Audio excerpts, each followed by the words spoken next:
Aloha and welcome to Accounting 201. If this is your first time in Instructure Canvas, I assume you had to type in byuh.instructure.com to come to this site. When you click on courses, you probably only have one course, which is this one here. But if you've been using Instructure before, you may have some history of other courses listed in this drop-down of the courses. You want to click on Accounting 201. Once you click on Accounting 201, what's going to happen is all the learning modules for the whole semester will appear. I've numbered them based on hours. So hour 1 is your welcome, and hour 2 tells you how to use the DVD software. In a term, we have to go through 2 hours each time we meet. Over a semester, we will only do 1 hour each time we meet.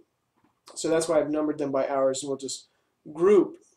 As you can see here, for this term, which I'm using to explain this organization, July 22nd and July 22nd. So both these hours are going to be happening on the same day. When you first log in, you'll see that the only thing that you can really do to get going is this very first link. These others are grayed out. That means you can't actually move on. Oops. You shouldn't have been able to move on.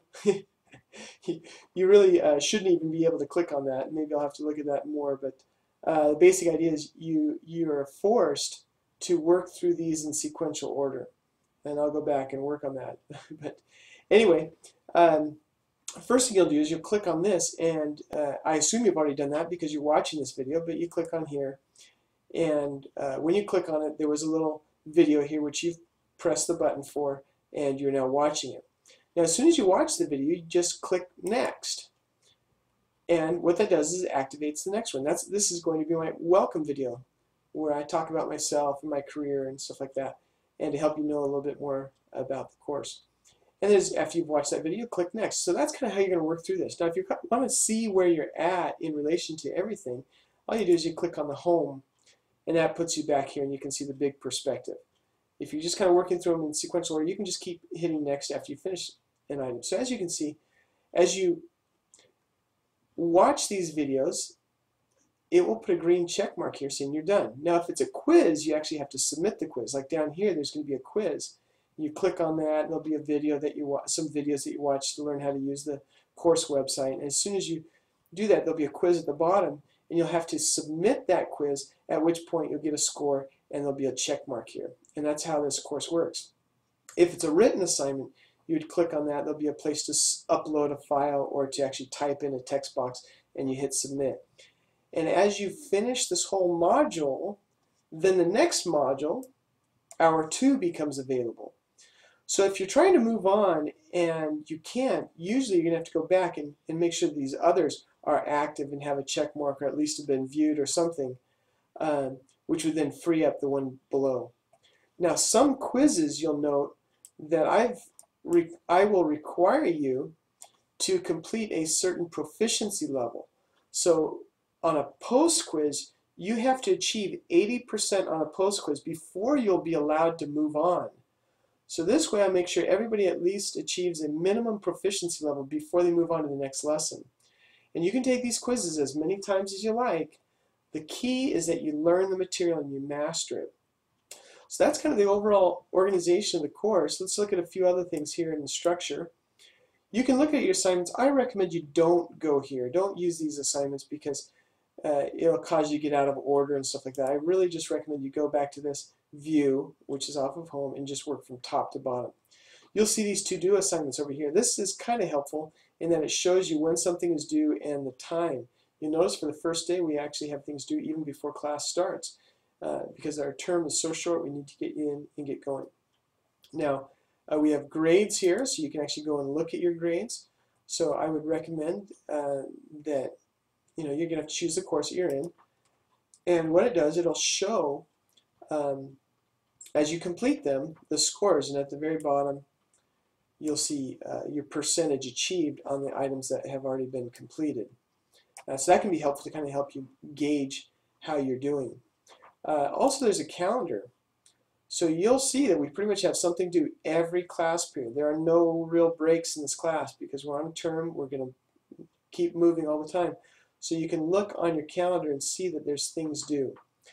The other thing, if you want to send me an email, click on Inbox and you write a message and then you select your recipients, and I would recommend you choose current teachers, and as you do that you'll see that my name over here gets check marked.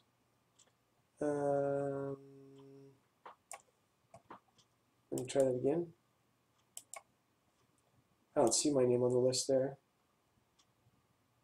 But yeah, rest assured that I think when it's current teachers, maybe because these are students, you don't see my name on that list, but current teachers. Now if I choose current students, then obviously you're sending an email to all the other students. Oh, the other thing I guess is what's happening here. Let me just be careful in this. I'm actually in my 232B course. That's an easy mistake to make, so let me go back. I need to be in 201, and then I choose my recipients, and then I choose current teachers, and there you go. That makes sense. Okay, so that's what you do, and then you'd add those recipients, and you see the names appear, and then you can do your subject and your text, and then you hit send message. So if you want to communicate with me, I recommend you use this inbox in Instructure. Don't go through the normal email system because I want to keep everything together in this course so I can manage it and get back to you as quickly as possible. So that's how that works. Now if there's something wrong with the actual website, like a technological problem with the website, not something that I've created, but the website itself, you go to feedback here, and you'll learn about that later on. But I hope this is a decent little introduction to how the course is organized.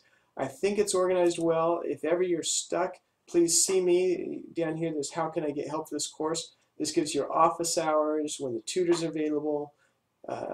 We have labs in the evenings and GCB 150. So please take advantage of those. Don't get lost. Stay on top of things, and I think this course will work really well. As long as you work sequentially and really listen and read everything that you should be reading, this course should go quite well for you. So I wish you all the best, and aloha.